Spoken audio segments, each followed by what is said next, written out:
Greetings, everybody. I hope that you are all well. Today we're going to be playing some Kerbal Space Program. It's a fun little space simulator game that came out some time ago. Let me figure out when exactly that came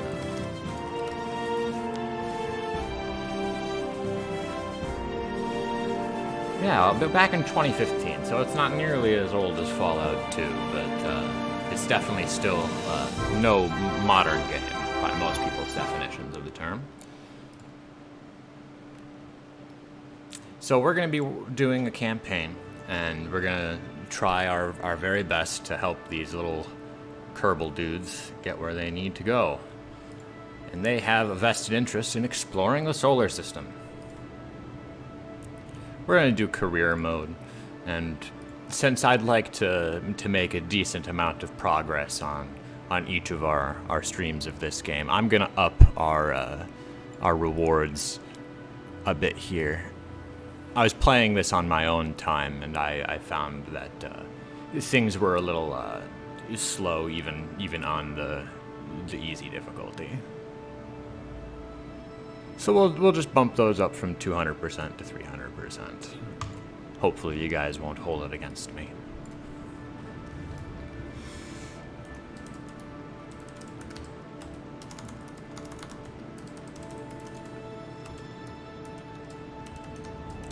And we're gonna be playing with the Hoffman Space Agency, part of the Kerbal Space Program.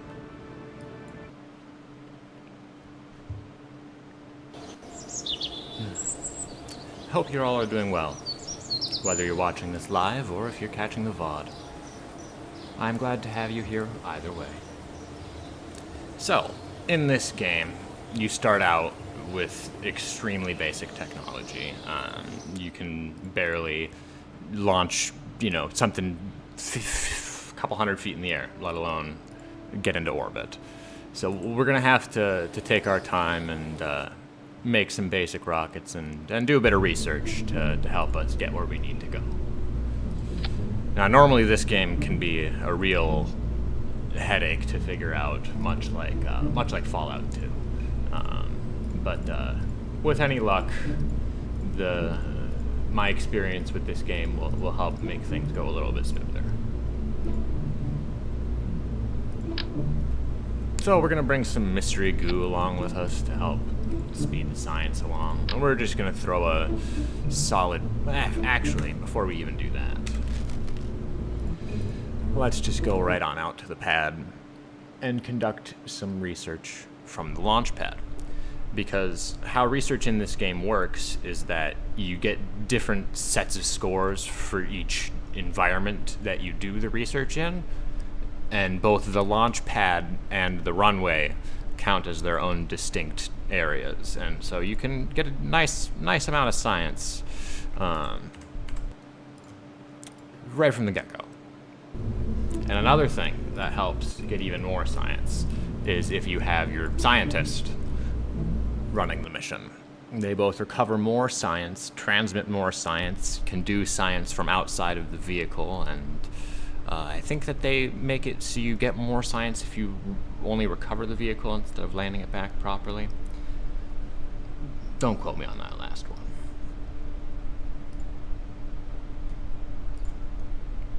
But yeah, we can do a crew report from inside of our pod itself. Check out this mystery goo. We can do a little bit of an extravehicular activity, or an EVA as the astronauts like to call it. And all those factors combined help us get a bit more science done.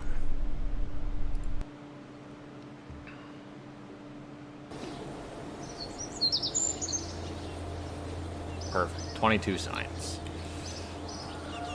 How much do we need for our first sets of... Excellent. Just 5 each.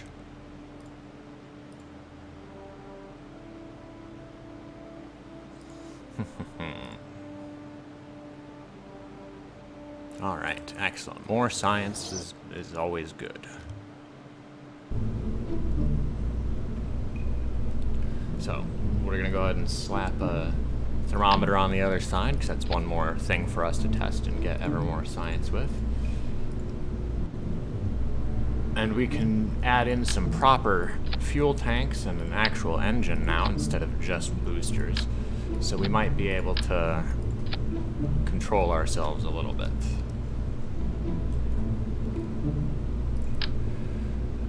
For our first voyage, 4 tanks will probably be plenty. Go ahead and throw a liquid engine on there, because these tanks only hold liquid fuel, and this burns liquid fuel. These boosters, on the other hand, they have solid fuel, and it's a very separate fuel source. So down here is the symmetry button. It helps with keeping things on your spaceship in order. Looks a bit silly, but it should function well enough to get us pretty high up in the air. And with the parachute, hopefully good old Bob can make it back. Usually most people go with Jeb because having a pilot makes things a bit easier flying the ship, but I think I'd prefer to have some bonus to the research.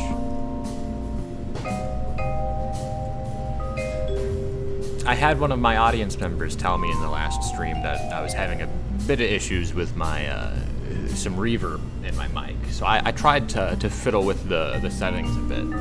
So if anyone notices one way or another and wants to weigh in on whether or not it's any better, I would much appreciate it.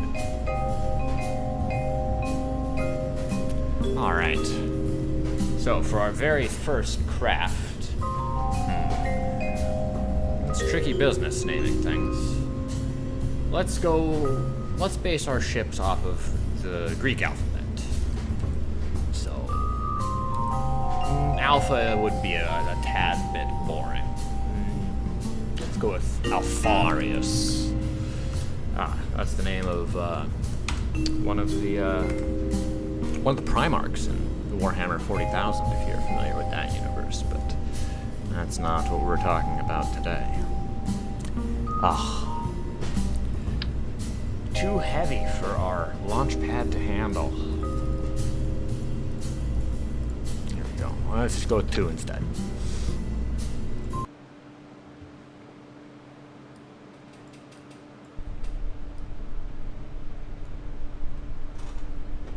Alright, things are getting cut off, and it was actually pretty cooperative with me earlier when I was tabbing in and out of it, so I'm going to switch back to,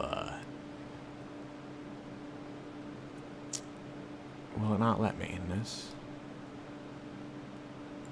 Okay, well, after this flight, we will go ahead and I'm going to switch it back to full screen mode. Best of luck. Everyone ready?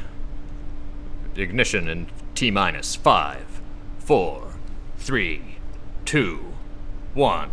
Ignition! Alright, we have liftoff. Oh, it's a bit more stable than I was anticipating, actually. Now that we're way up in the air, do some research.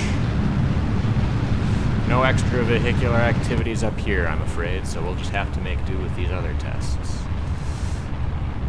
Let's go over to the sea, because then we might have a bit more of a chance of surviving our landing.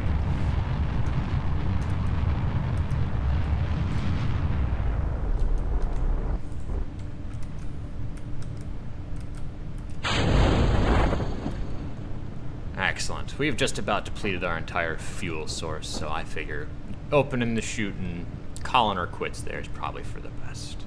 We can use our engine to slow us down even more. I think we might be able to prevent these parts from blowing up upon contact with the water, which is what happens to more of the more sensitive parts of the vehicle if they encounter the ground too quickly. I enjoy how ridiculously far you can zoom out in this game due to it being a space simulator. It's very impressive to me.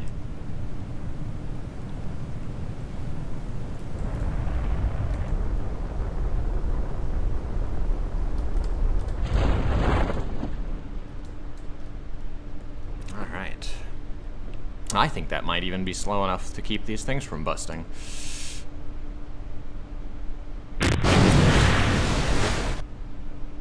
Nonetheless, I would say that was a very successful first voyage.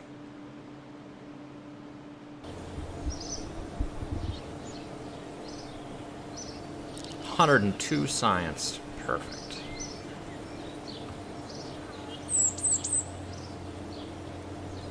Alright, let me just save the game here quick.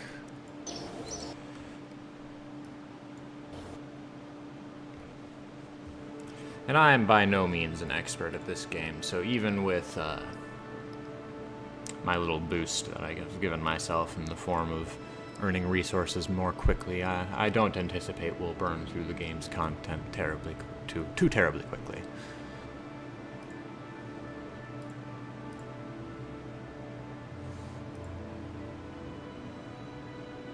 Alright, apply and accept. Excellent.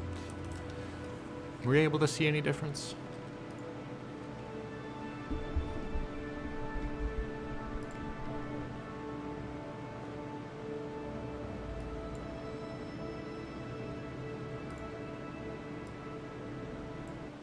All right. Back in we go. So we can actually afford to upgrade a few of our things. Excellent. Flight planning is very useful.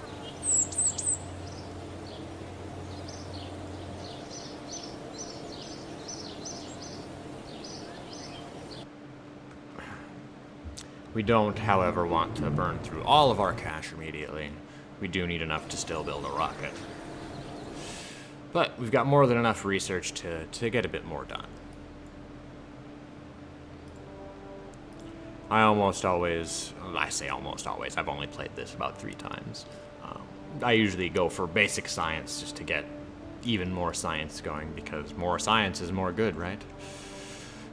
Poor grammar, but it gets the point across. Excellent. These various technologies all provide many different useful things to help us get further into the air. Or come back home safely.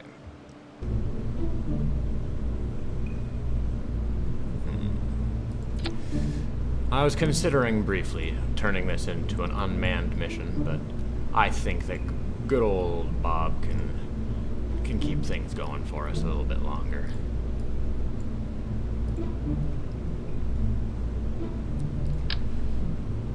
We don't need quite so many of these tanks. They are a fair bit larger.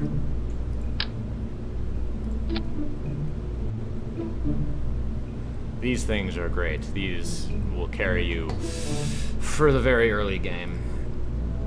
There are better options later on, but you can't really go wrong with those big guys in the early game.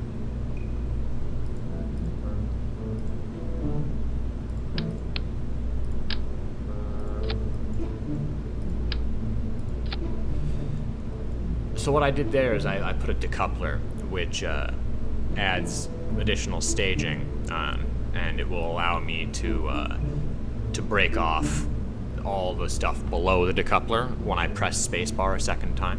So currently, the first time I press spacebar will ignite my liquid engine, and the second time I press it will both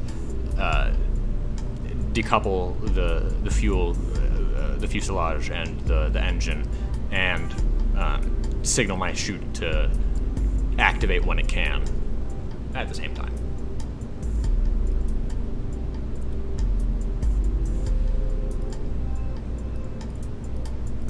Oh, yes, actually, let's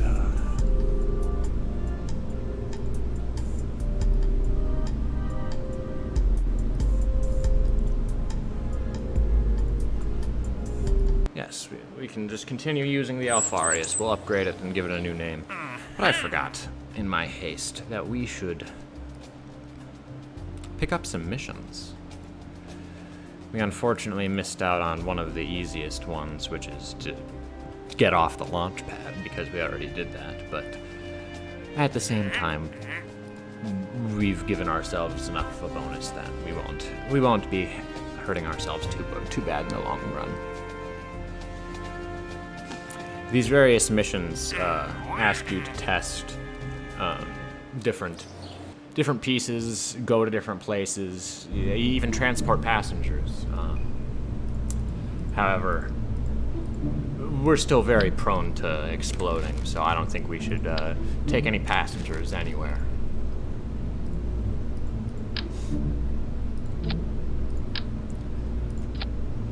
I believe that functionally those work out to be identical.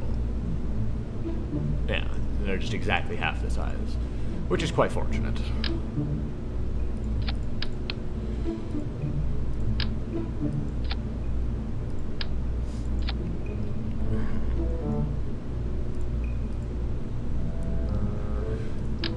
Excellent. We also have the barometer. Oh, and the Science Junior. Perfect. And I believe that they wanted us to test out, one of our things was to test out heat shield. Which one was it? 1.25. Okay. So I think that will also help protect this on re-entry. Should be good. Should be nice. Okay, there's the decoupler. All right. I wasn't sure if the decoupler was attached to the bottom of the science vessel or the top of the fuselage.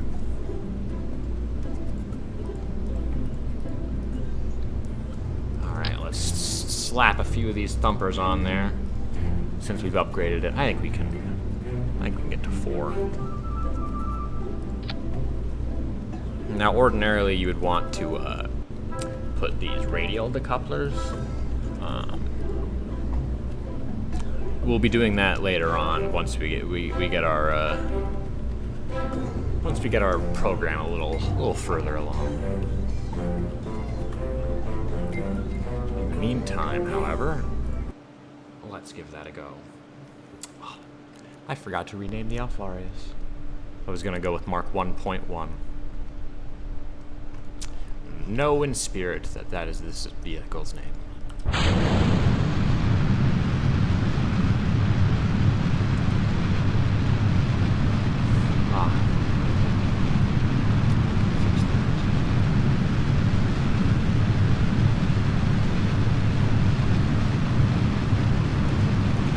As I said, I'm far from an expert. As you can see, I've made a number of mistakes in my case. I set these things up so that the staging was wrong. I was going to have the decoupler go off before the other engine. And also, I've fallen victim to the classic blunder that I'll be hauling these tanks way up into the atmosphere with me. In addition, I brought a Jebediah instead of Bob, so any science we do wouldn't be as quite as efficient.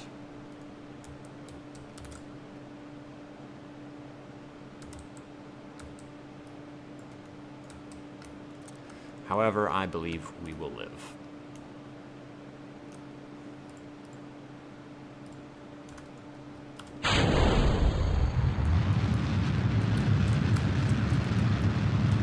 Actually, let's go out to sea. Uh-oh. Now we're spinning out of control. This engine, it's very useful in that it's got the swivel feature, but it's less powerful, so it functions less well as a atmosphere braking vehicle.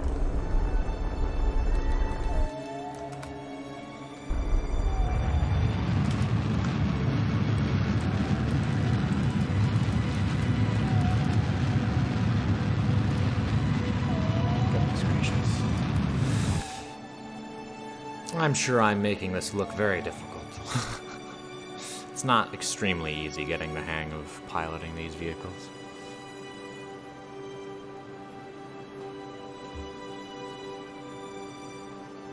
I'm trying to reach... Actually, let's just get rid of those guys now that we're completely out of fuel. Should help. Now we can reach these things. Our various scientific apparatus. And we'll go ahead and tell our chute to open up whenever it feels like it. Much like Rocky, it can go whenever it feels like it.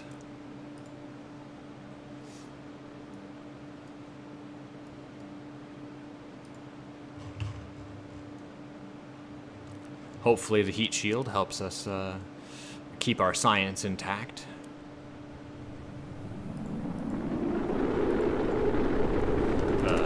Uh-oh. This is bad.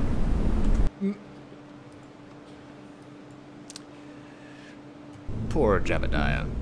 No need to to witness his death by ocean. If it was a ground-based collision and there would have been an explosion, I would have let it occur.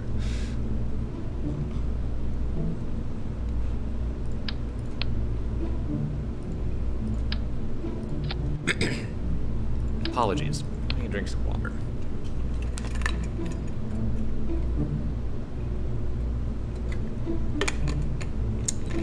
It's very important to stay hydrated, even if you're not performing physical labor.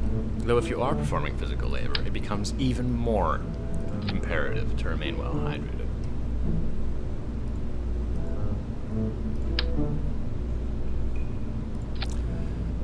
So now what we're going to do is we're going to take a few more of these thumpers and put them all on a section of their own. This way they don't clutter us when we're trying to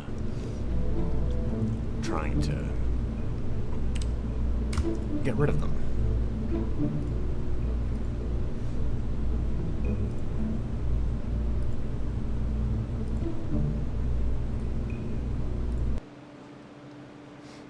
With our newfound science. Oh, never mind. Oh, yes. No. The expedition ended in failure.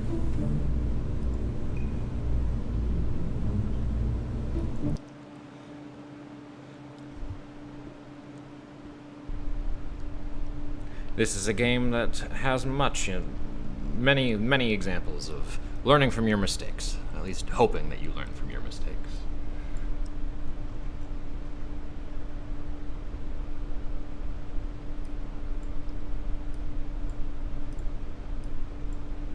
There we go. Let's put this parachute on its own. Maybe that was part of why it didn't cooperate. Excellent. Now that we've run the test on the heat shield, that is one of our goals achieved. Escape the atmosphere. I think we can do it this time.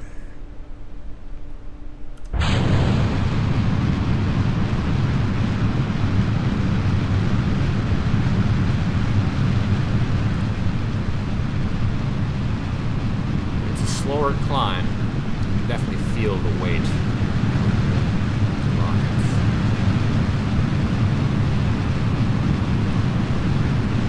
I didn't put any stabilizer fins, but I'm hoping that the simple construction of the general shape will make it so that doesn't matter quite so much. If it was much taller, you'd want to secure the upper portion of the vessel to the other bits of the road.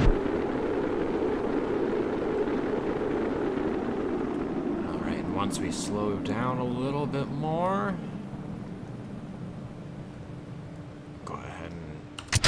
those, kick on Sunday shoes.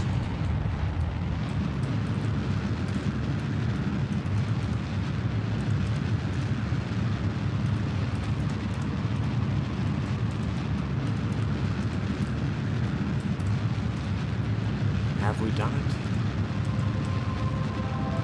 Hooray!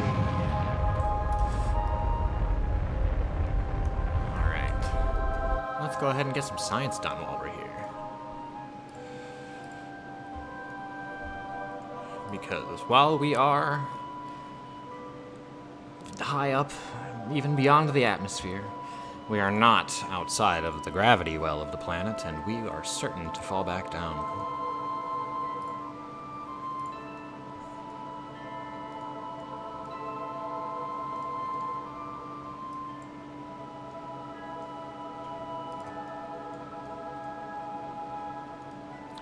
Did I already do a crew report? Yes, I did. Excellent.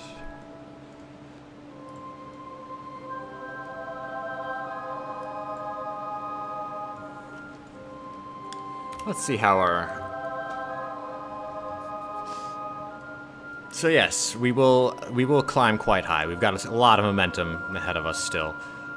So the astronomical term, I don't know if that's astronavigational term. I think that would be correct. Apoapsis is the highest point on your orbit. However, our orbit is not complete, and so while our apoapsis is incredibly high, 410,000, we are definitely going to crash back into the Earth. Or, sorry, Kerbal, I believe the planet is called.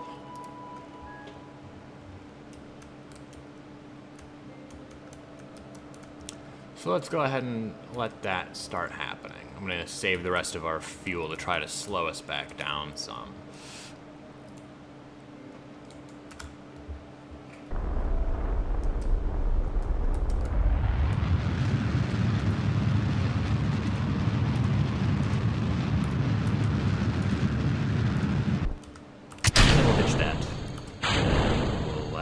Shoot.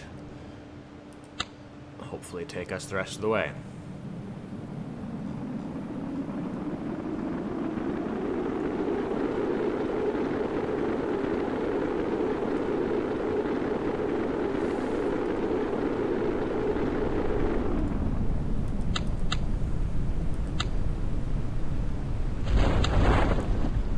Excellent.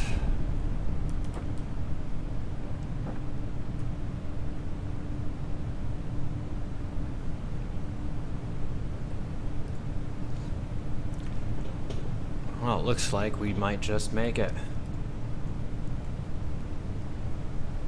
I'm hoping that we manage to slow down enough that this will save itself.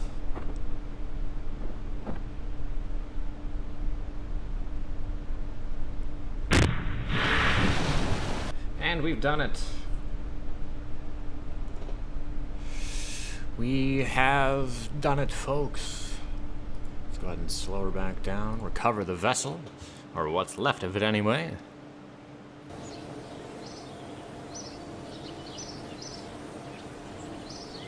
Excellent. That is many delicious science points. How do I know what they taste like? Your guess is as good as mine.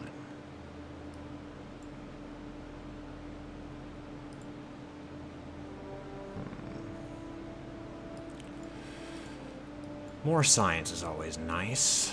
However, it might do to start making our way towards doing some planes. Planes are fun. I believe that they were added on. They weren't a part of the base game. I think they were an update, but not a DLC. So as you can tell, planes, they are built on the horizontal axis rather than the vertical axis. And I think we have... Ah, yes, this is the very basic engine. Well, let's do our same round of science experiments before we get too crazy.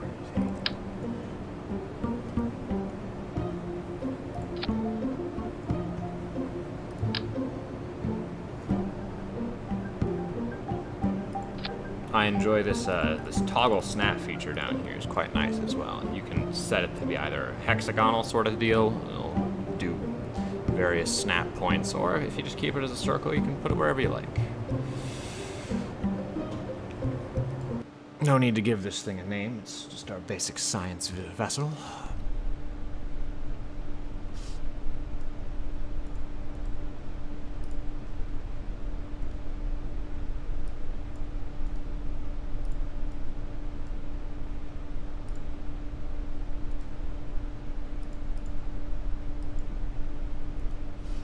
Everything is normal, just what we'd anticipate of being on our planet that we live on.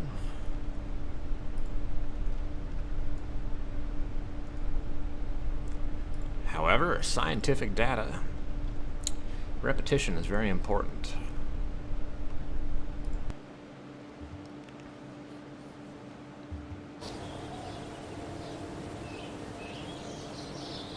Though I suppose it is very possible it has never occurred to our little Kerbals to even measure the atmosphere of our own planet. They don't seem like they're all there. I mean, look at these guys.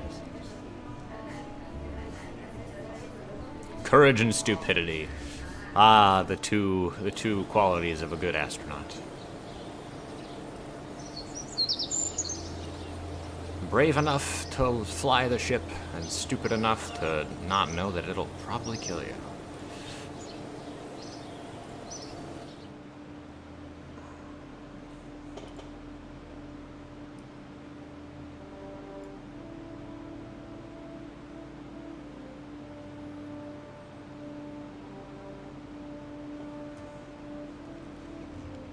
Really skilled players could probably use this much equipment that we have unlocked here to get all the way to the moon, maybe even beyond. I am not that skilled of a player, I'm afraid. However, with practice, I will continue to improve. At least, that's the theory. So, I definitely won't improve if I give up. That much is for certain. This is one of my favorite engines, the Terrier, that I've experienced thus far. It's weaker. It's definitely weaker than these other bigger ones, but it's a lot lighter, and it's far more fuel efficient. So hopefully with that guy, we can actually maybe even achieve an orbit. Though actually, if we're going to try to achieve an orbit in this vessel, we should bring a little bit more fuel. Because the last thing that we would want to do is to achieve an orbit and then to get stuck in space. Because trying to rescue a Kerbal from a vessel which does not have any remaining fuel, but also doesn't have any sort of docking capabilities, is an extremely painful measure. And in order to do it, you have to do an EVA and go from the one spaceship to the other spaceship, and then abandon the empty vessel.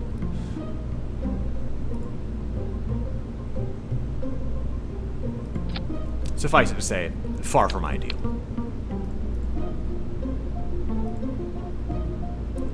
So, we're gonna do a pretty similar basic build. This is a vehicle structure that I've found. It results in us at least getting off of the launch pad, which is nice.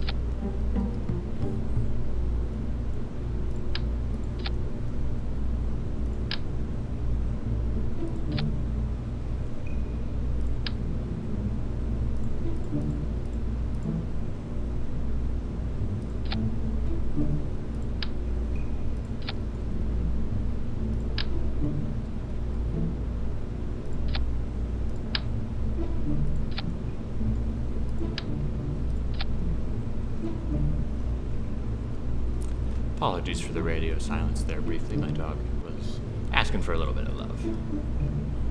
And who am I to deny him?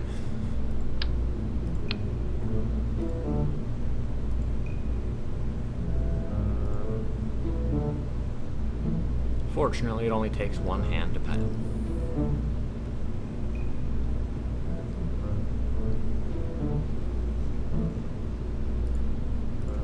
I think we'll do a very similar tactic.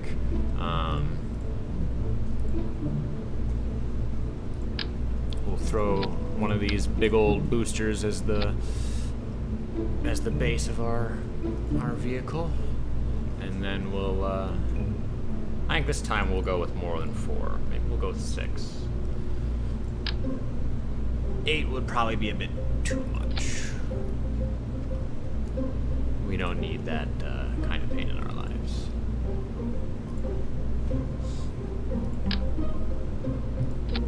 Throw some nose cones on there. That'll help reduce the drag. Some forces that it's important to keep track of when you're making a vessel like this is the center of mass, the center of thrust, and the center of lift. Now, on a rocket, you want your center of lift to be down here near your center of thrust. Otherwise, your entire vessel will flip-flop on over. And so if we tried to take off in this, well, why don't we give it a go? We'll go with so this is our beta series of rockets. So Beta Max. I doubt I'll get in any copyright trouble for them. They're quite an old company. I don't even know if they're still around. The Beta Max Mark 1. It looks pretty good, if I do say so myself. It's not all that phallic, and I think it can get us quite high up in the atmosphere. If not, there and back again. A Kerbal's tale.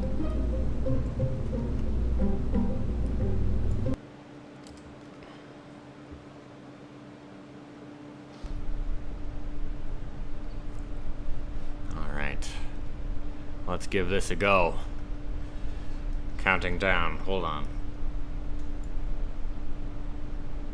Let's make sure all these stages are good before I jump the gun here. Don't need any repeats of our first endeavor. All right, ignition in T minus 5, 4, 3, 2, 1. Ignition. Smooth lift off.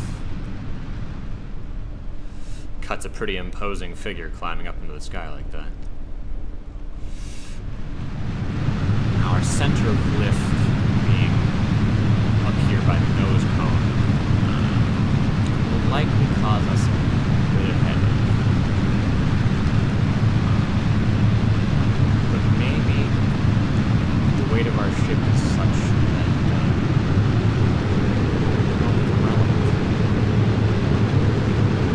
that I was messing around with a few designs earlier.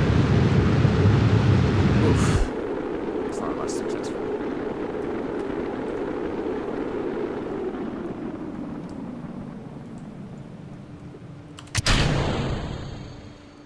Excellent. Everything is proceeding smoothly so far. So, in order to achieve an orbit, we're going to want to boost in that direction. And the closer we do it to the apoapsis, the better. Oh, can I do maneuver nodes? I didn't think I could. Maneuver nodes are extremely handy. And you have to unlock them by upgrading a few of your Kerbal Space Center's facilities. But if you can do a maneuver node, it will let you calculate what exactly you need to do to achieve an orbit you desire. It's extremely useful for not only just achieving a regular orbit, but like I'd said earlier, doing those ship-to-ship rescues. So in order to achieve that maneuver, we're going to need to burn, which is the term for firing your engine, in this direction. This little blue indicator here is the direction that the computer has calculated we need to burn in. And we'll have to do it for that long in that much time.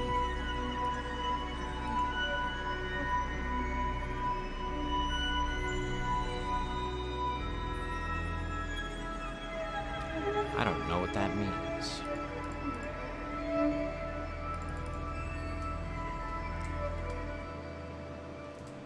percentage of the burns?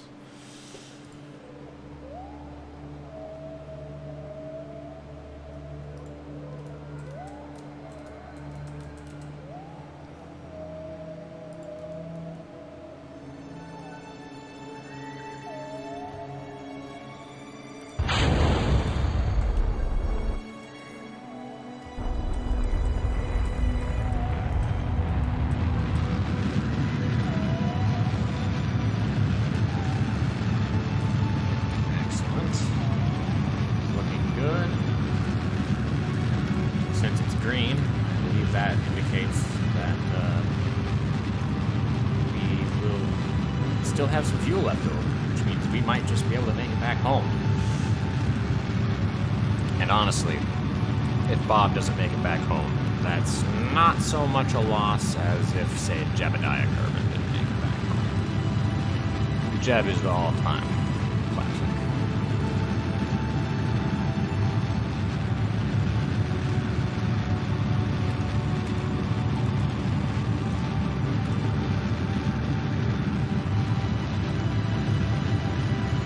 Kerbals, they definitely love their space research.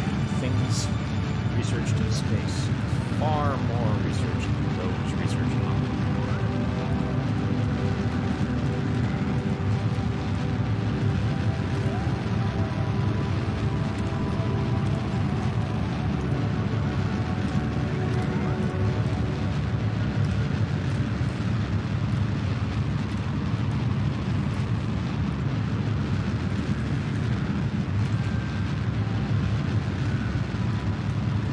Really hard not drifting off of course.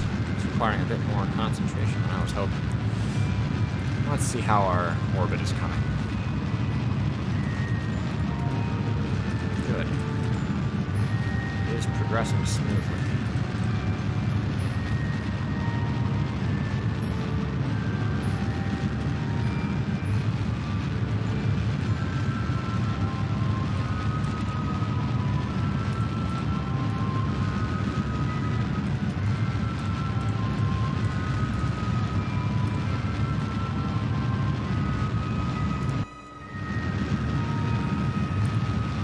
Are looking good.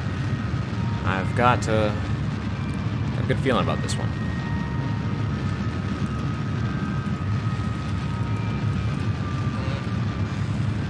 Just as I start talking, of course.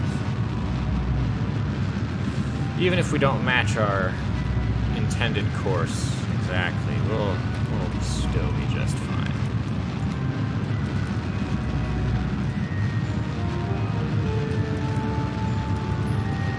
Once we do get a complete orbit, I'm going to, yes, kill that throttle. Let's leave ourselves enough fuel to get home, shall we? If we burn directly towards the planet from our periapsis, we should get pretty darn close. We should at least be able to alter our course enough to get home. Is that our mission completed? Orbit curving, so we've got to do a full loop.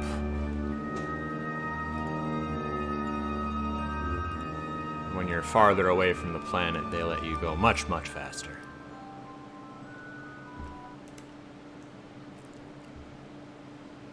So we're gonna go down to as low as 50 kilometers is what it was saying. Or was it even 30 kilometers? Yeah, 40 kilometers.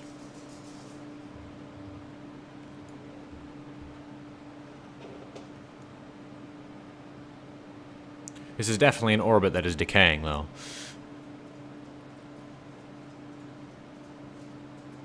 Though as I say that, it seems like it's actually going up. Oh, is it because I'm spinning? Oh, goodness. I probably should have been observing that.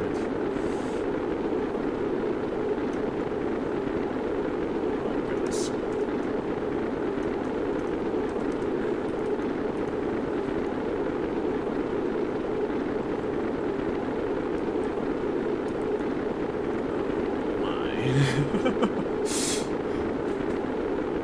Well, it seems that our rocket's taking it pretty well, though.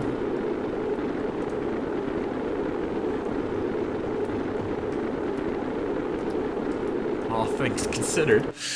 Oh no, actually, our orbit has decayed severely. I'm just gonna call it and activate the chutes when they are ready.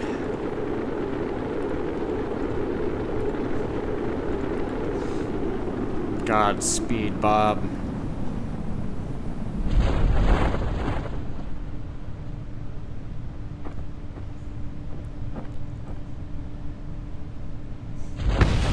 Oh man, I was hoping we'd get to see the explosion from here, but I guess it must have been too far away.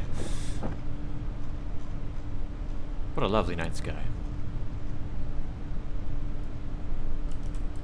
I'm just gonna check on how my computer is handling running all these programs at once.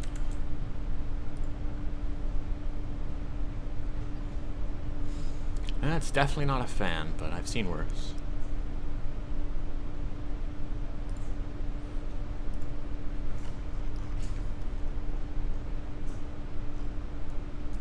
Well, it looks like we've just about made it. And I think with our 3 chutes, that should slow us down enough to keep our science vehicle intact, or not.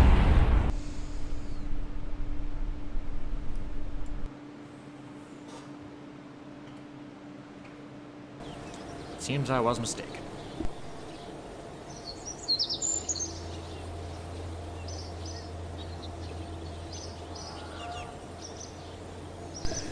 Well, back to the drawing board, I suppose.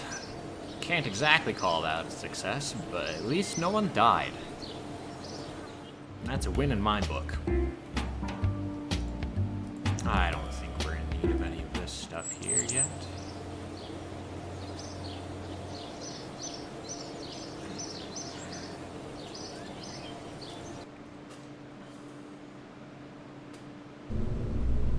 Yeah, go on, bud. You can go up there.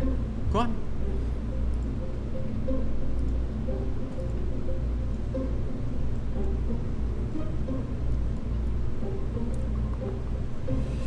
Well, let's go ahead and upgrade these chutes. They're quite tiny ones. Although I think having the secondary ones, they open up sooner. They help. So we'll actually keep them. And we'll add an additional... This parachute is identical in function to the main one, but it's radial, which allows it to go on the side of your vehicle rather than just on the cap. So hopefully that'll be enough to slow our roll, so to speak. Otherwise, I was pretty satisfied with how things went. I think we lack any real ability to enhance our maneuverability up there in space.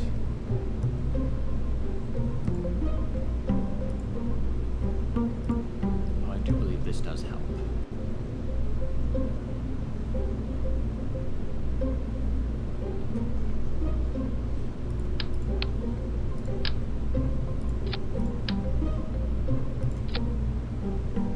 Yeah, that's alright. Good old Betamax 1.1.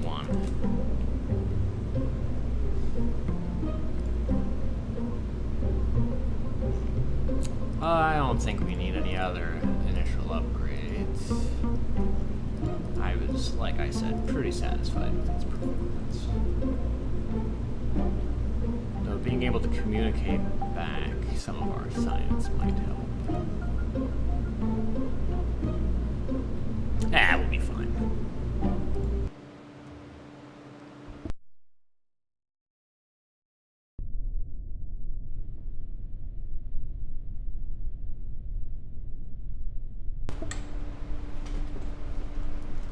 Alright. Another beautiful morning here on Kerbal. Is everyone ready for another space launch?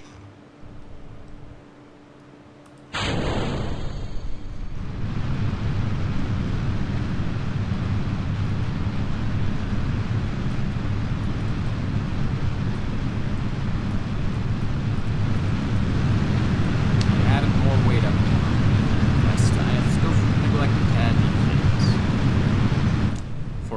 seems they're not going to pay for it. But it's surprising.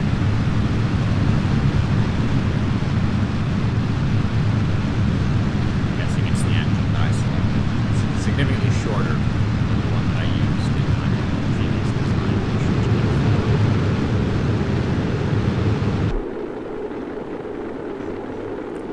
Well, this is going quite well. If you hadn't noticed, up here, this indicates how thick the atmosphere is. Most of the fuel gets burned down here because the density of the atmosphere is so high. And it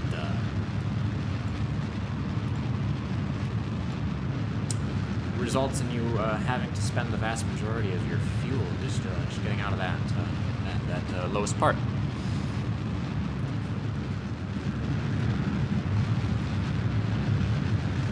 So that is one reason why it can be feasible to do what I've ended up doing here, which was done by mistake, actually. I'd meant to, like previously, put this one on the same stage as all those other rockets. However, it didn't quite pan out.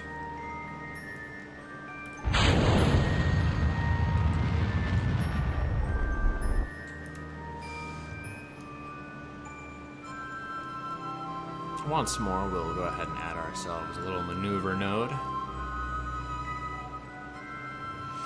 And let's see what we gotta do to get ourselves to a nice orbit.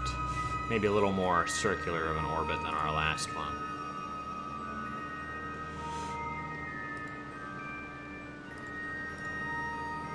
You can also edit it down here.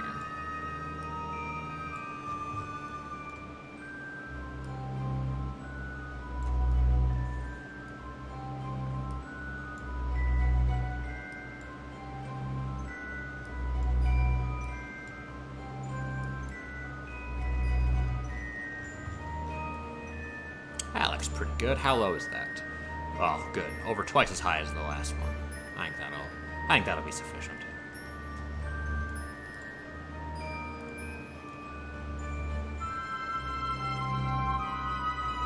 So we gotta start burn in 16 seconds. All right.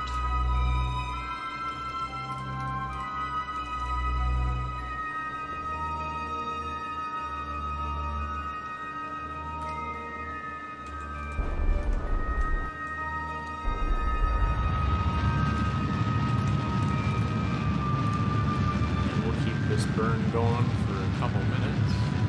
Oh, you can't burn faster while the ship is accelerating. Makes sense.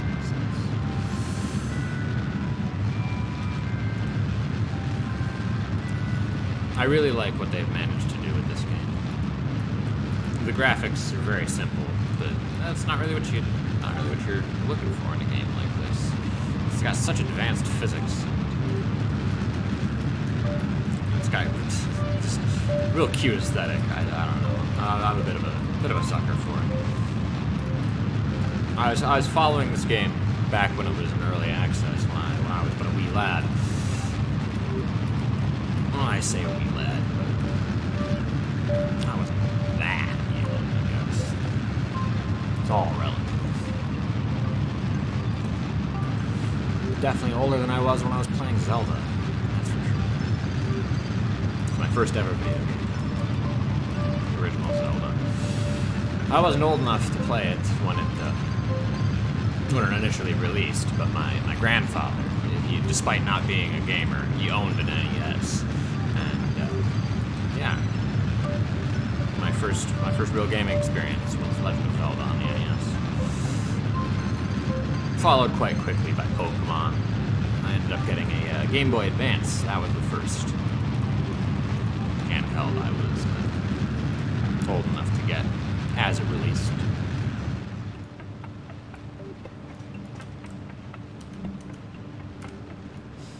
Well, things are going pretty darn smoothly, I think. I haven't checked our orbit, but it's feeling pretty good. You can still steer the ship while you're in this menu.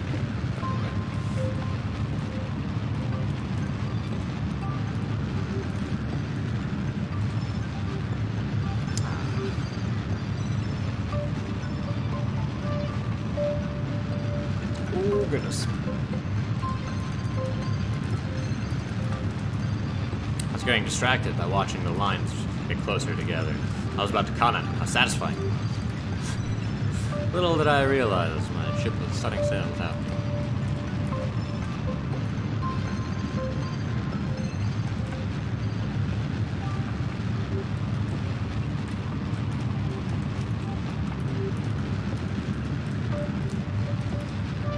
And that particular blunder was me checking to see if I'd had any viewers currently.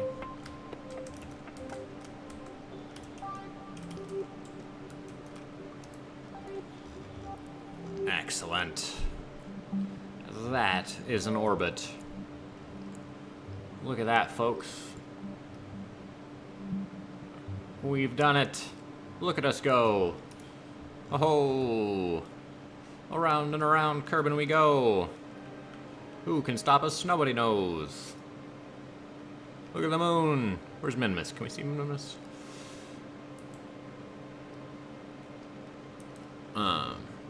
They added, there's not only the moon, but there's Minmus, which is both smaller and much further away than the moon. And also, there's an entire solar system in this game. It's pretty ridiculous. I've never, ever seen anyone get to Elu, but to do so, as I understand it, you need, like, a vessel orbiting Kerbal for you to refuel, and then, like, a vessel, like, out here orbiting the sun for you to refuel, and then you'd make a massive, you'd get your orbit real oblong, and you'd slingshot around the sun. I believe that's roughly the theory of how to do it. But like I said, I've never actually seen it done. But compared to all those orbits, this one's pretty minuscule. Let's see how our tasks are doing. Excellent. Orbit achieved. Let's slow things down and see if we can't bring our little space voyage to a pleasant end.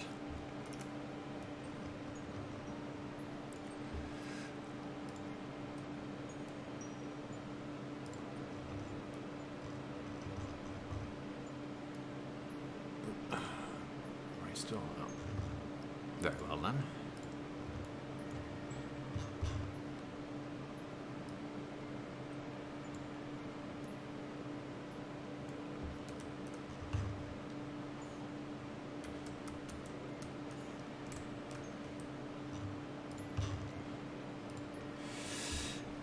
It appears that I am neglecting to give these things enough force space.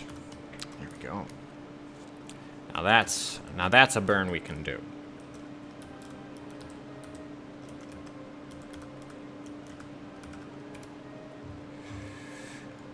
Looks like a good angle.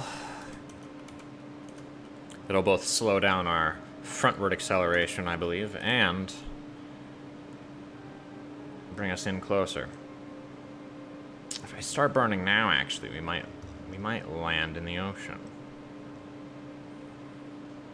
Although if I wait, we're supposed to come down pretty close to the South Pole. Actually, if I burn now, we might land right smack in the middle of it.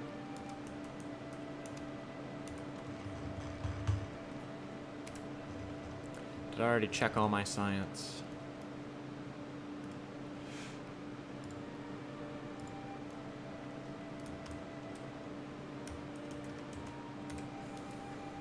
Well, let's get it going.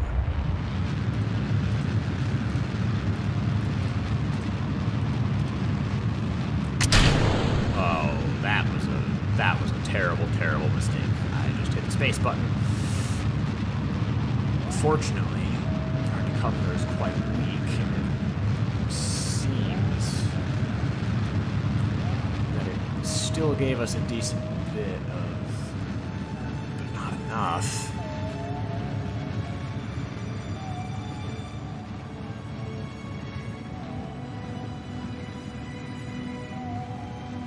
That is a dang shame. I still believe that we're in a stable orbit. which is horribly disappointing.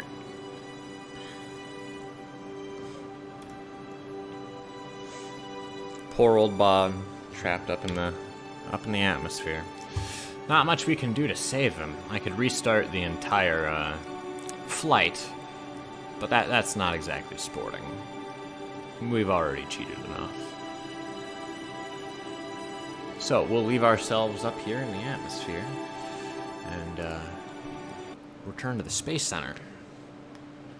Perhaps one day we can get up there and rescue poor old Bob. Hope he has enough food.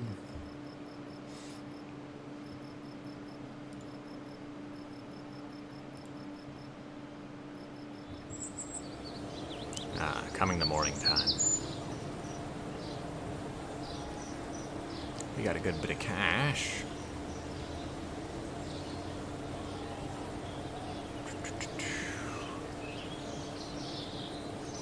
Yeah, maneuver tool available. I didn't think that I was supposed to be able to do that. Perhaps I'd changed his setting in the settings. Well, the Betamax, that's in space. You don't have a Betamax anymore.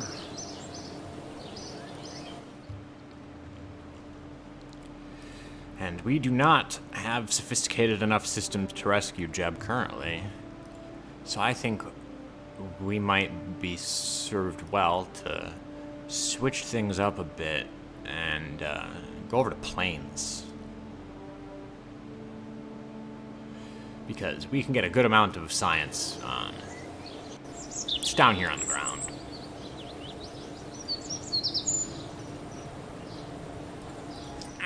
I may have spent a bit too much cash.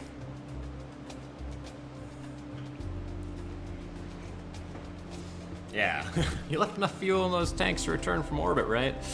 We want the deposit on those parts back. I don't think it's terribly likely we're gonna do that anytime soon.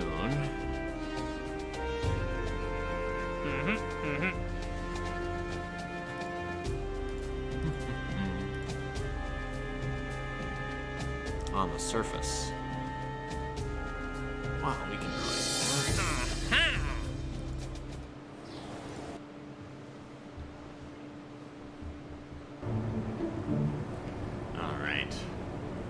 So making planes, something I have even less experience with than making rockets. If we're lucky, I might just be able to put together something that can ascend.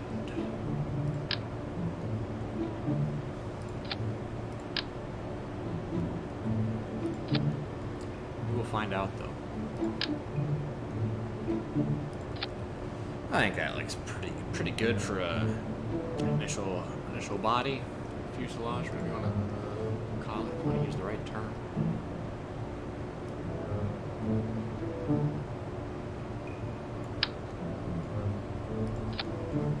Oh yeah, that engine is a lot better than this one. That's why I didn't actually follow up on the initial journey through planes, is because this is the only thing we had, which is not really capable of getting much of anything in the air.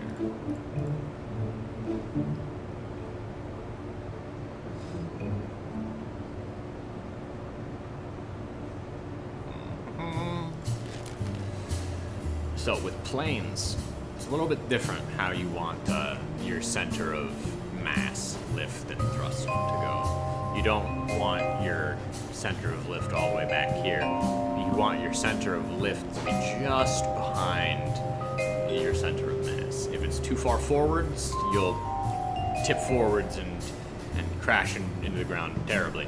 And the same will happen, but in the opposite direction if it's too far behind. So a nice bit of balance.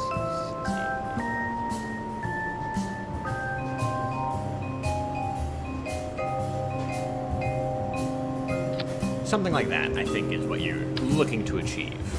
But obviously, as we add more pieces, and continue to change. A tail fin for some left and right action is always good. I think we could even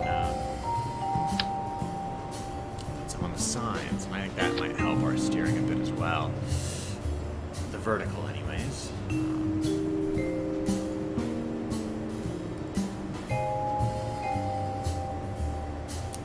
Oh, nice. We've got this.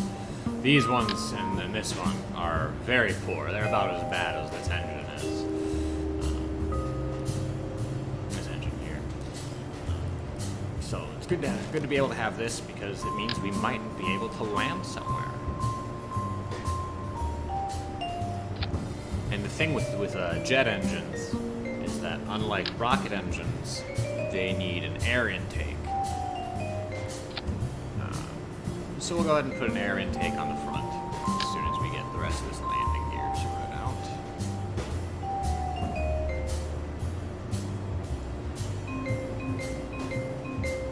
Cooperate, please.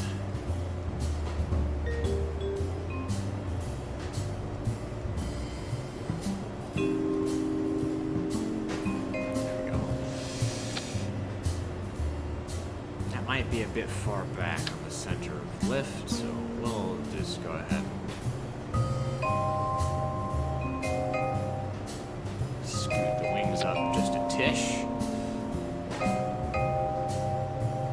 And we'll need to add on a circular intake. Oh, that might be... That looks very silly.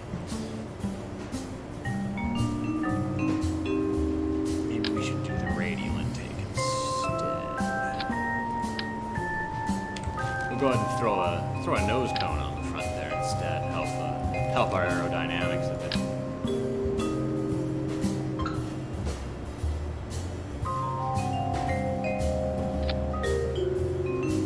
Apologies about that. I forgot to shut off my ringer on my phone.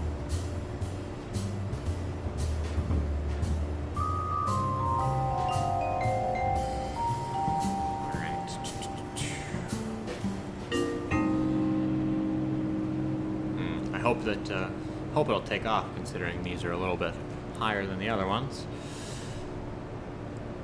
What should we name our plane? Well, there's no one here to give me any suggestions, so I'm on my own once again. Let's go with the Rising Falcon Mark 1. It's a hopeful name. Let's see if it lives up to it.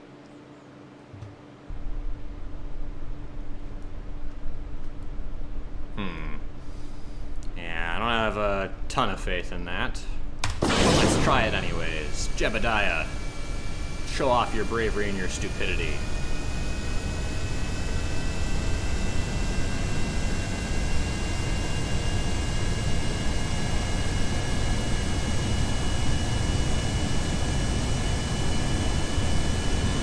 It's like riding a bike. It's a training room.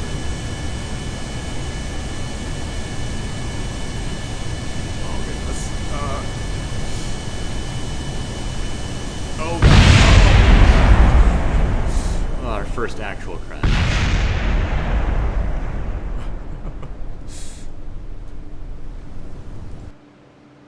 Well. That did not go very well at all, did it? Should we give that another try? Or should we take it back to the drawing board first?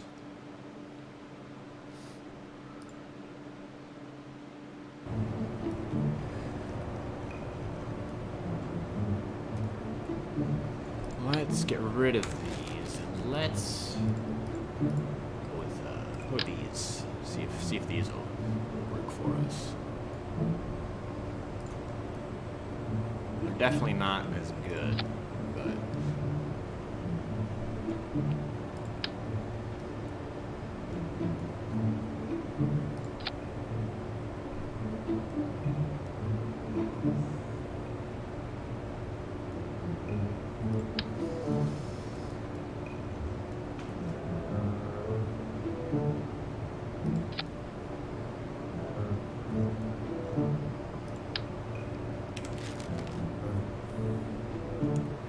well, perhaps we were a bit presumptuous with using our more advanced landing gear. Let's go with something a little more stable on this simplistic design.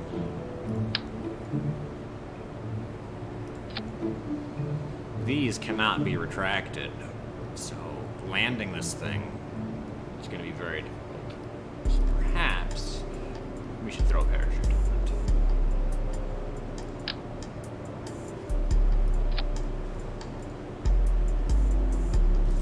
Jebediah has a parachute himself as well. I wonder if the ejector seat functions. You'd hope, considering these are our experimental plans. Well, it does not seem to have one. One thing you can do that's quite fun is you can pilot from first person. I imagine there are some people who do play the game exclusively from this position for realism. Really get to see the fear from the perspective of the Kerbal.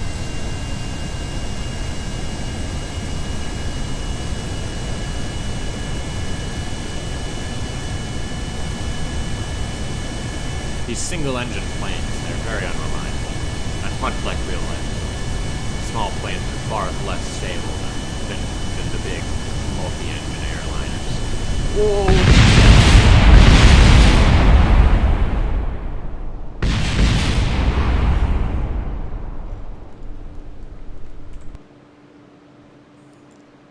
Goodness. Let's see what's going on here. I don't think that's too far back.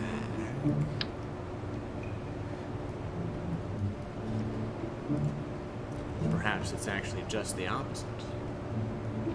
It needs to be a little further back. I believe that it kept falling forwards, which is indicative of the center of lift being too far forwards. So I think that looks a little bit better. How heavy are these things?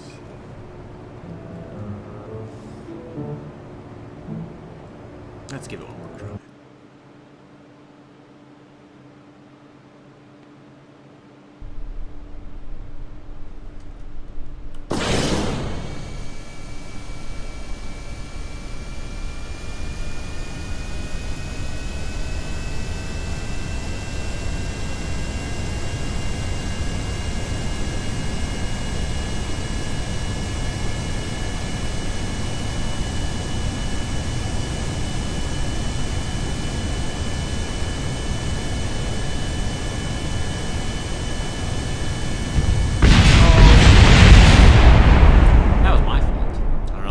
Saw that, but I flipped the tail thing down over here. I brought the pitch down. That was not the move, it seems. Wasn't quite ready to try to take off. So we're gonna give it one more attempt.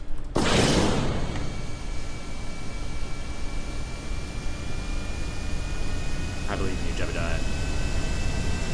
Can't see you, but I believe you.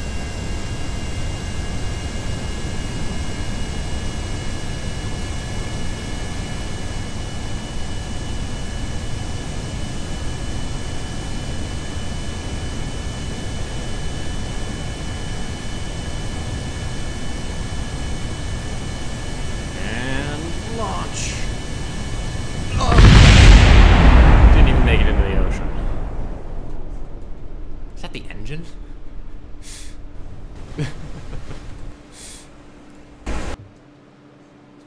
Well, perhaps our wings are a bit small. Need some more lift, it seems. I think we can put a second wing of the same type.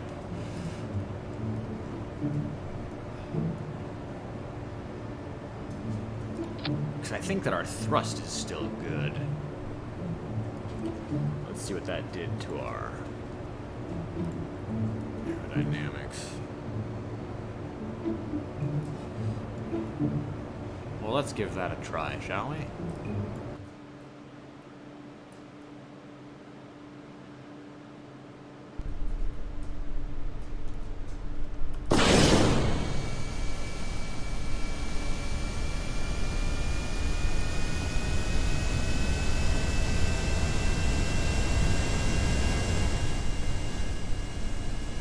Pretty good. Of course, I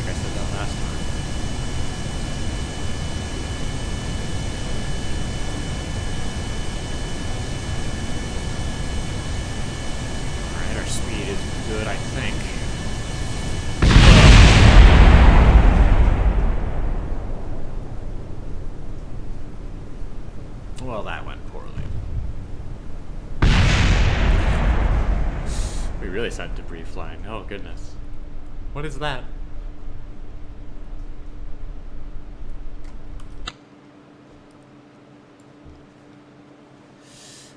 Well, I think we might need to say farewell to the Mark I of the Rising Falcon and go back to the drawing board a bit here.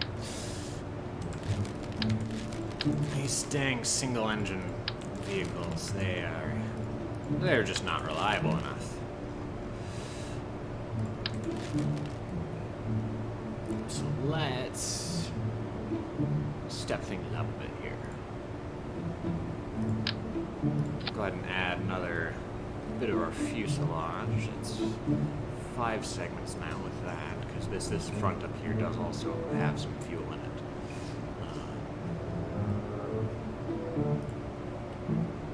These here, these allow us to put, we can mount engines on these as well.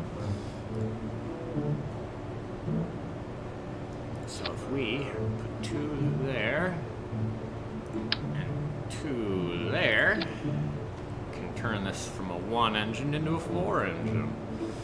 We're gonna slap this tail connector on the back, because that should help a bit with our lift as well.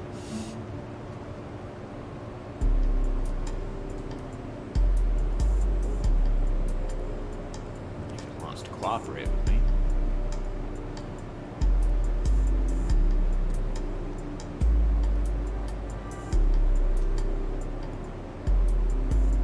There we go. And these provide air intake themselves. Yes, they have no need for a thing on the front. So I think you can. Yeah, you can put a proper intake on the front of those if you need even more. But I believe that they will function just fine. So it does not say how much air intake they require.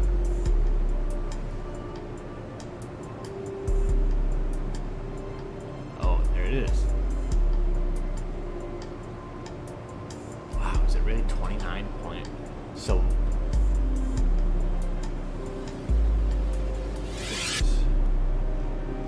it must have been really low then, so we probably do want some circular intakes on the front of these. I think even with these, they won't be enough. It's only 7 per.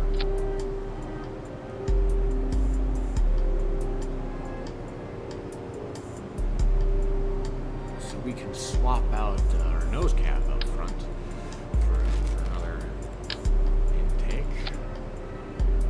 As little as that'll help.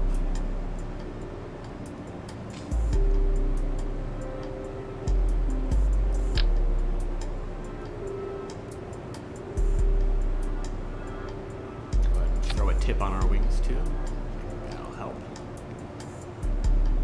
They aren't necessary, but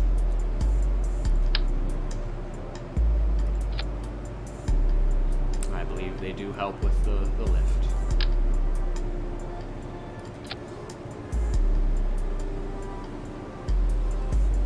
Speaking of lift, let's see how our... Excellent. I'm gonna say it looks like a pretty good plane to me. You can almost believe this can fly. It's got no engines on it, but apart from that. So since those have, what is it, 29 per second as their requirement? Oops. And these do how much?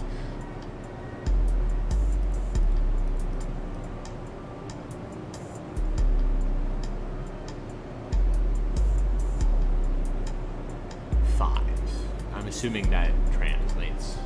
I was hoping there was going to be a second number, because this gives specifically 29 per second. So what is this, 5 per second? We'll go forward with that assumption. So yeah, if we put little ones on these side ones and big ones on the other ones, hopefully that'll keep it from sucking down too much air, or at least enough to keep it airborne. I know we're still going to be at a deficit, but it said that it functions as long as it's above 10%.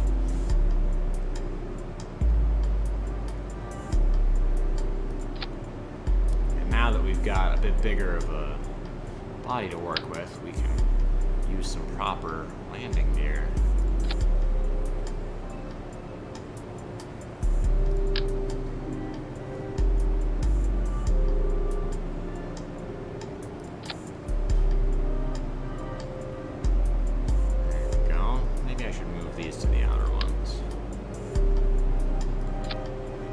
Silly. Is that how planes work?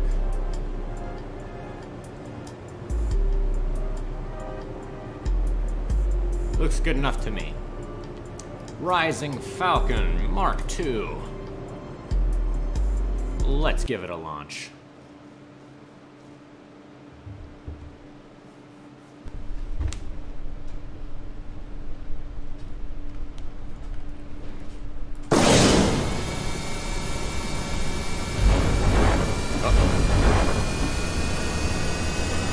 Made a mistake.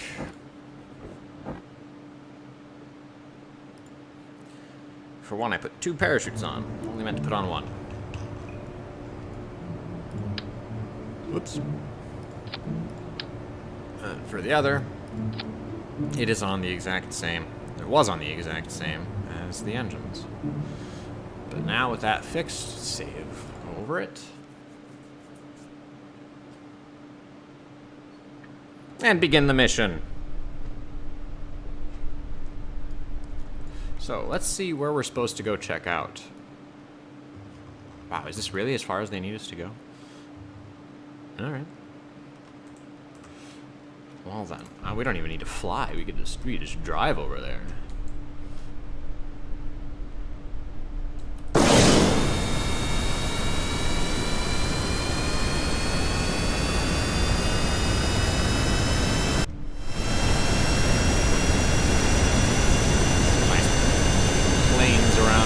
Driving on planes.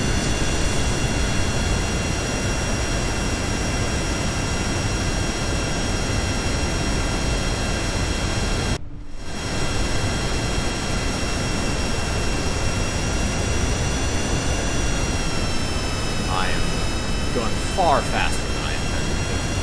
So we're gonna...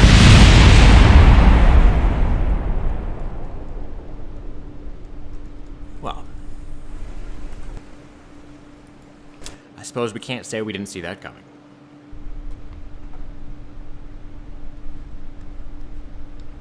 Let's give that a take too, shall we? This time we'll just try to fly. We can worry about making our way over there on an actual ground-based vehicle.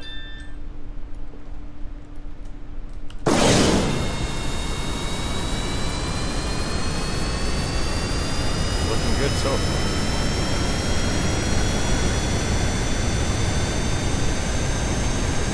This type, there's another tail which comes out straight, but this slight upward slant on it gives it better clearance when you're pulling up. Oh goodness. Eject!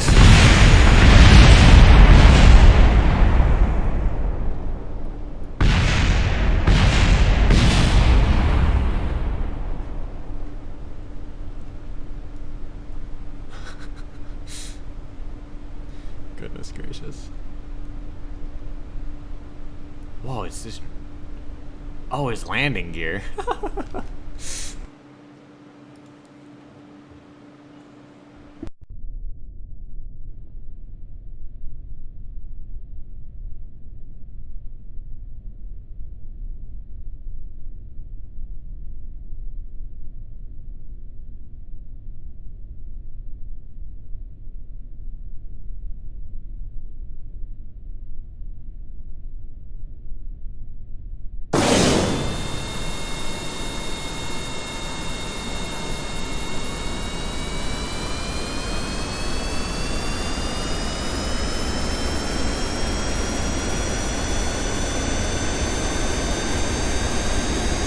I did not realize I was muted for the rest of the time. The scuff of being a new hopefully it's clear and right.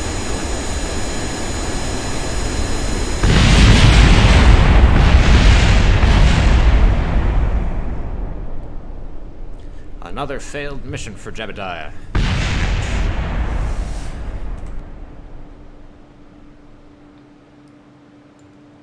I wonder if we can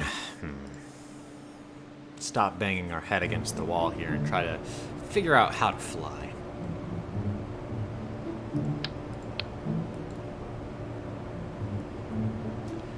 Are our wings too small? Is it the opposite problem? Too big? I don't know. Let's try going one way first before we go back to the other way.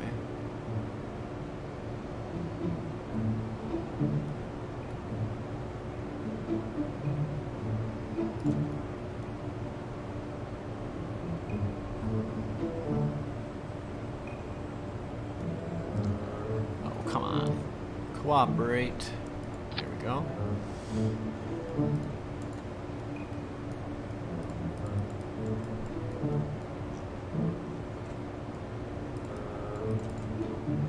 Why won't it let me grab that?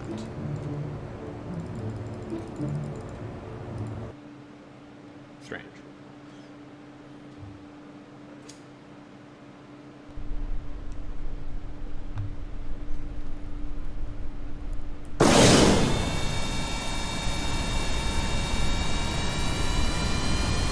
I think that by going to the runway like this, that will get rid of that glitch over there.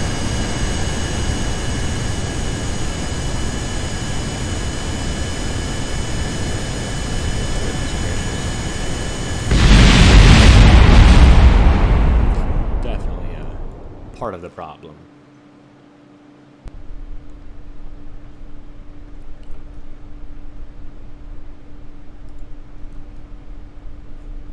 Let's try from Jeff's perspective.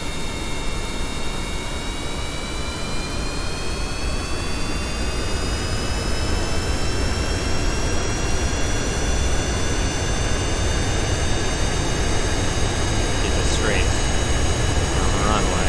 No need to get it twisted.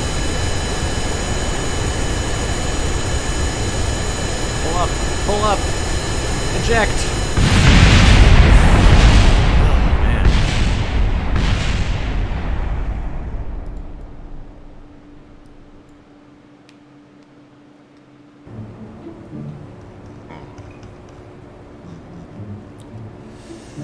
Well, let's try switching out some thrust. More thrust. More thrust is more good.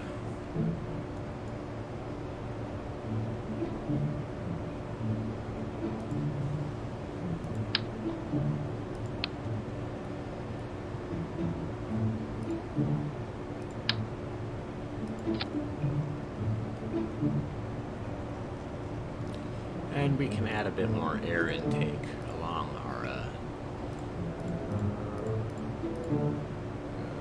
where are they? Here.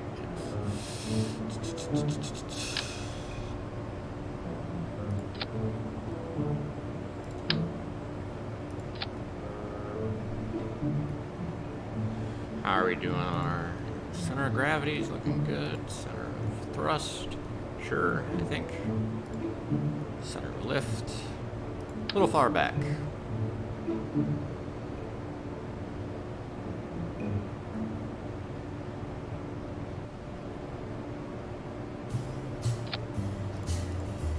.1. Let's give it a go.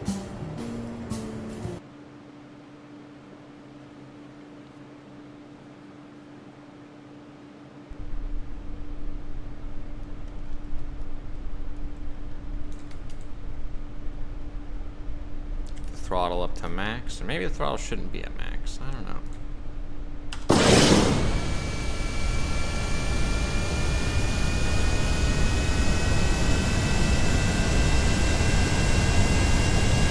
The wingtips back on. Cool. That's what I'll blame it on.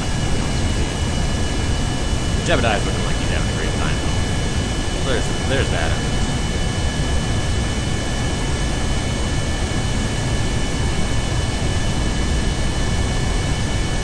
Feels more stable.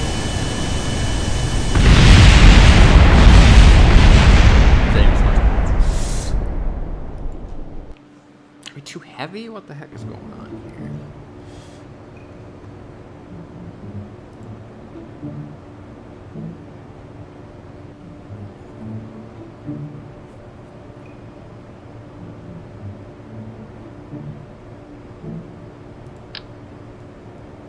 That's too small.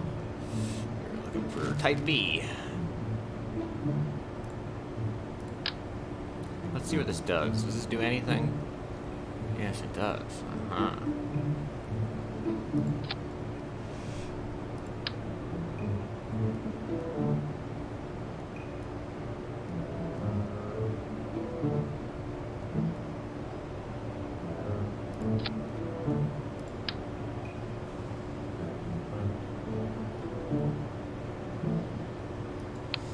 So fiddly sometimes. I suppose that's what I get for wanting to get it just right. There we go. That looks pretty darn good to me. Now, call me a crazy man, but I think putting more engines on might be the problem. Might solve our problem here. Should we extend the fuselage too? It does look a bit short now that the wings are so long.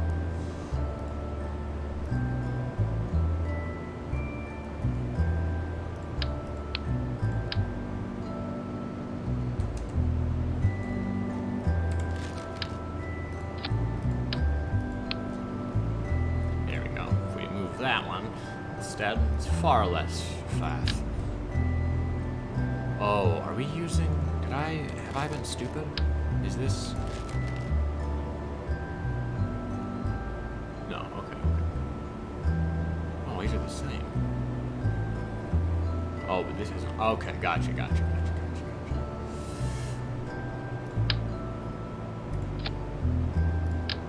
This has no oxidizer, so it cannot be used in space. Because, little known fact, there is no oxygen in space.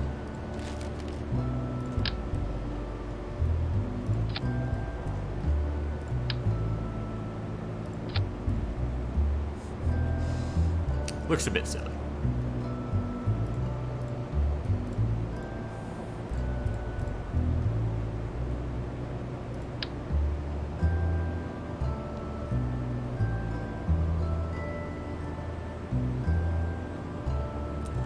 There we go. Let's give that a try, shall we? If that fails, we'll add some more engines. It's too large for the runway. Well,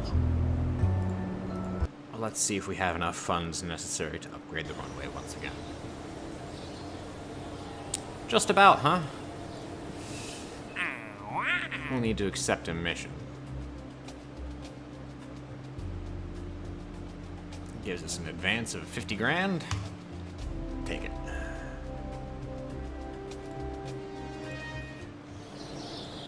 And then after this, we'll make a rocket car and go explore those other spots. Although we're coming up on 8 o'clock, so maybe I'll take a break before I do that. We'll mess around with this plane for a bit more before I take a break. It's important to pace yourself. I definitely feel like I could keep going, but taking a break I think will help me make it all the way to 10 o'clock.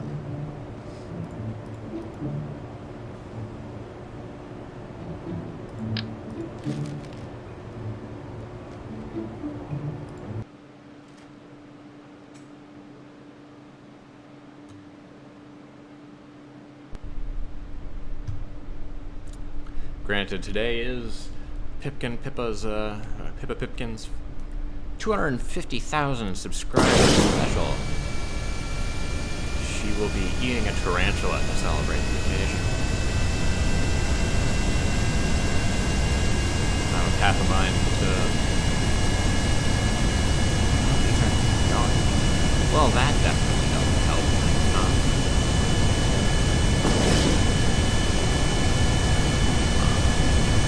I'm of half a mind to call it another early night and go watch it. But I'd like to try to get into a regular schedule. Goodness. At least it didn't explode.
That's why it's important to pay attention to your staging. It's pretty easy to make mistakes like that. They're definitely rookie mistakes. This probably isn't enough to stop us anymore now that we're heavier, so we'll go ahead and give ourselves a second one. Not that we've ever activated it.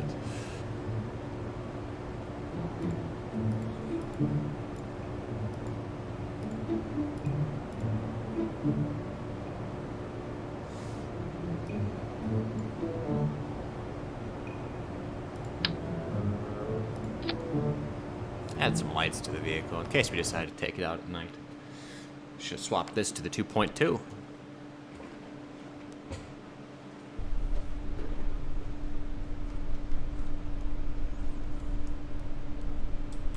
And I didn't even make the switch I went in there to make. Ah, the wonders of ADHD.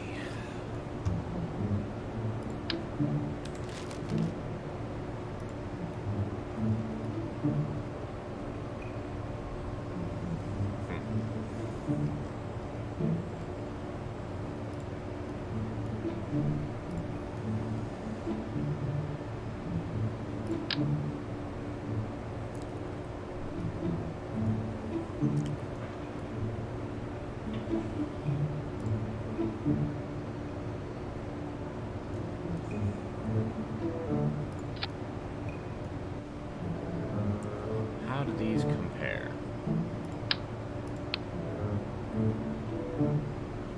These are more expensive. And if capitalism has taught me anything, that clearly means that they're better, right? Granted, these do seem to be having a bigger effect on the center of thrust.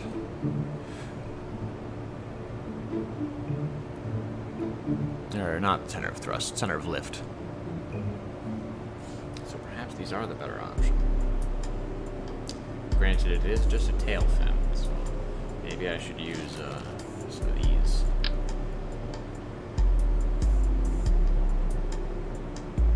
Another rigid wing rather than a floppy one. Or not floppy, but it can rotate to a degree. It's got some range of movement. I'd like to try to make a propeller plane at some point as well.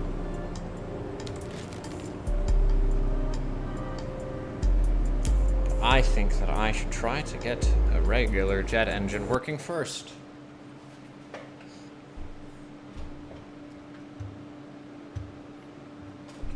We can get a Kerbal into orbit, but we can't get it a couple hundred feet off the ground.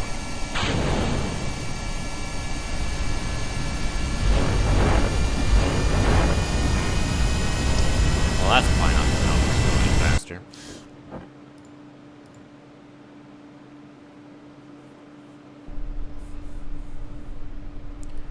Upon further deliberation, I have decided that I will just stop the stream at 8 o'clock.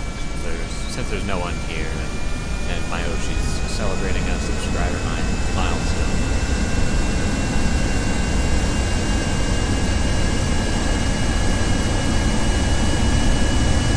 On a normal night, I do intend to stream 6 to 10 Central Standard Time.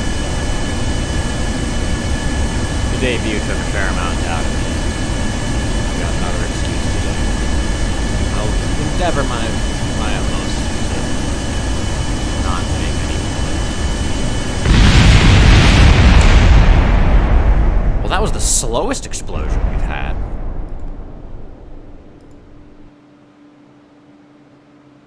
Maybe I do need more engines.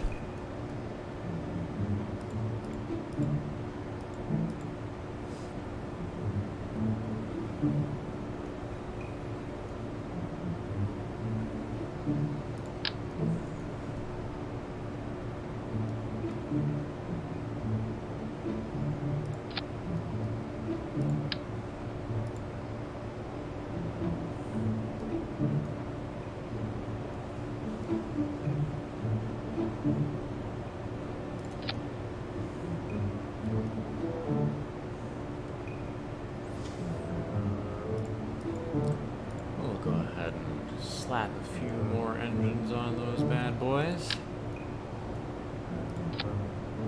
Stationary thrust.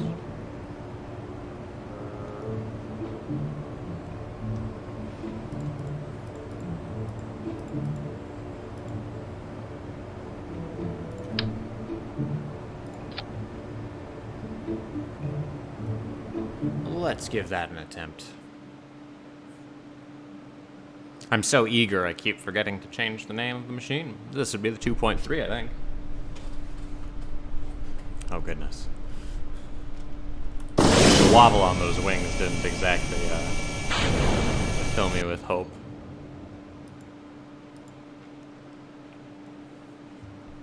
But we're going to give it another attempt anyways.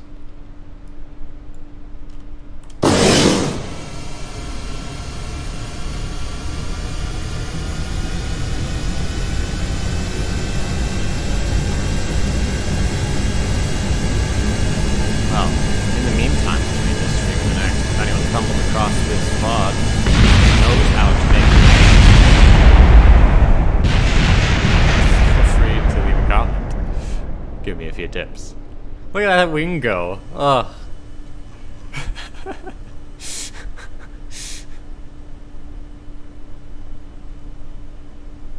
Oh man, it got 5 kilometers away. Well, we'll give this another couple attempts. Or maybe. Actually, let's switch this number to the 2.3. And we'll call this one, we'll make a new one.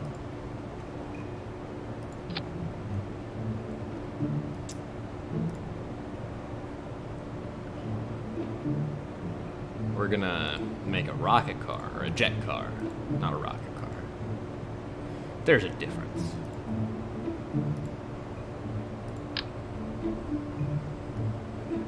Oh, goodness. These guys need to watch where they're driving, holy crap.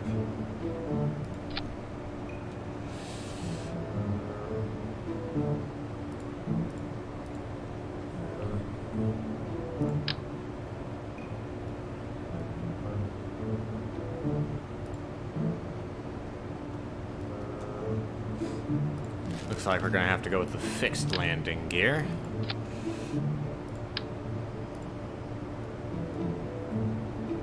Which will provide us with no steering, so we'll have to add a one of the steering ones up front. Goodness, this landing gear sometimes it can be difficult. Oh, I see why. I took the snap off.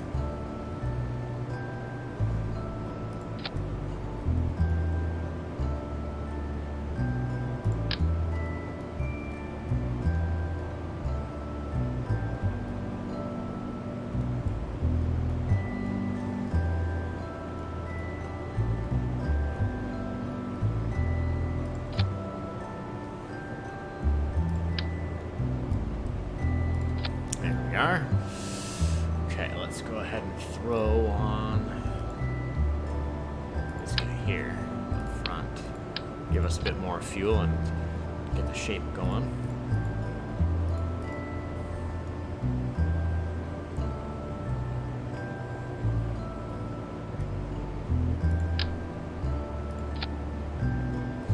Put a small circular intake on there. We'll put our big boy engine on the back. And to give him a bit more power, we'll throw on one of the radial intakes.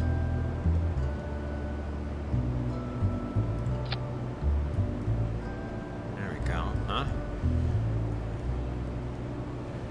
That does not look like it would drive very well at all. Perfect.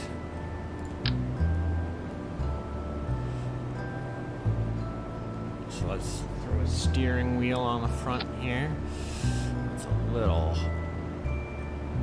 lower than I wanted it to be. Undo.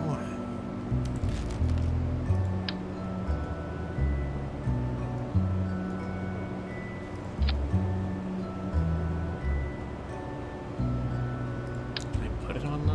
Okay. There we go. I think that'll that'll suffice. And we'll throw on a tail fin to help us steer. Shouldn't give us anywhere near enough lift to take off, but that's not the end game. We're just looking to steer ourselves. We'll call this the road sprinter Mark 1. You might be able to tell where I was inspired for my name on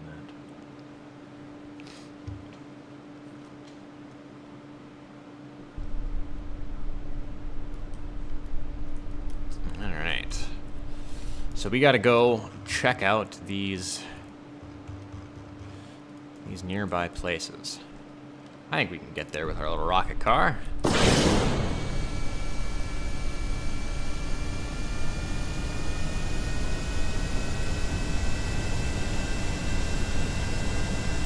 Don't need to go full throttle. In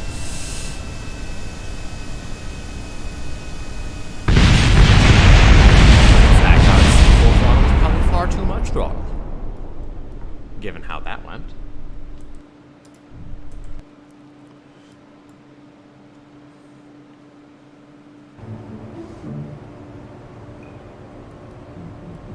Perhaps a third set of wheels would be ideal.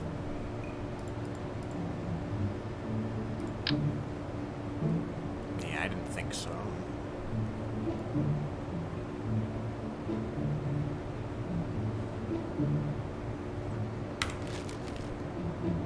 And I don't think we can run two of these parallel either.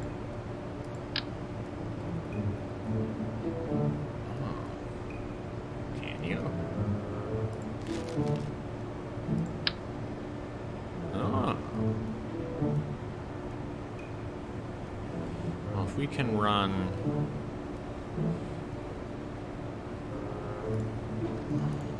Leave that sitting there, take that off there, take that off there. Even ditch these guys.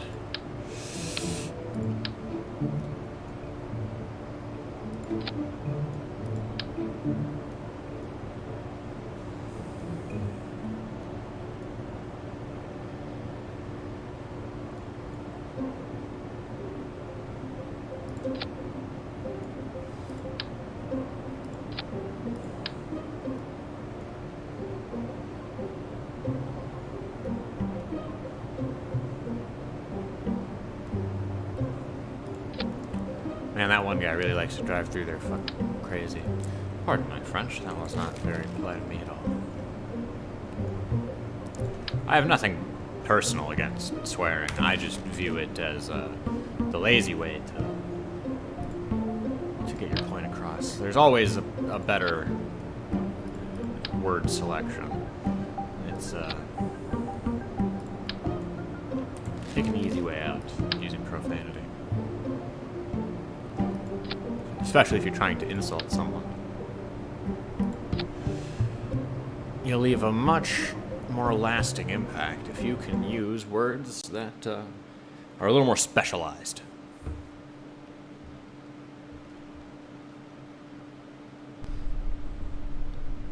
Alright. Let's try out the old trike. This is probably going to be our last attempt for the evening. I should have put on some training wheels on the side of this thing. Well, it's more stable than the last one somehow.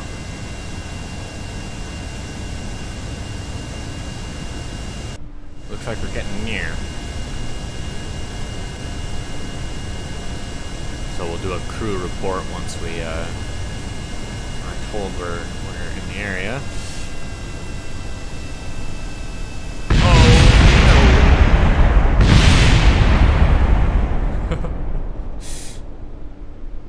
Oh, I love watching the landing gears bounce around. Oh well. We managed to get a Kerbal into orbit, or a Kerbal into orbit, rather. Kerbal is the planet. Which was pretty decent for a first stream. short 2-hour one at that. Well, thank you guys for joining me. I say to the no people who are present, but anyone who's watching the VOD, I am very happy to have you here. And like I said, I try to stream 5 nights a week from 6 p.m. to 10 p.m. Central Standard Time. And yeah, I hope you guys enjoyed your time here. Thank you very much.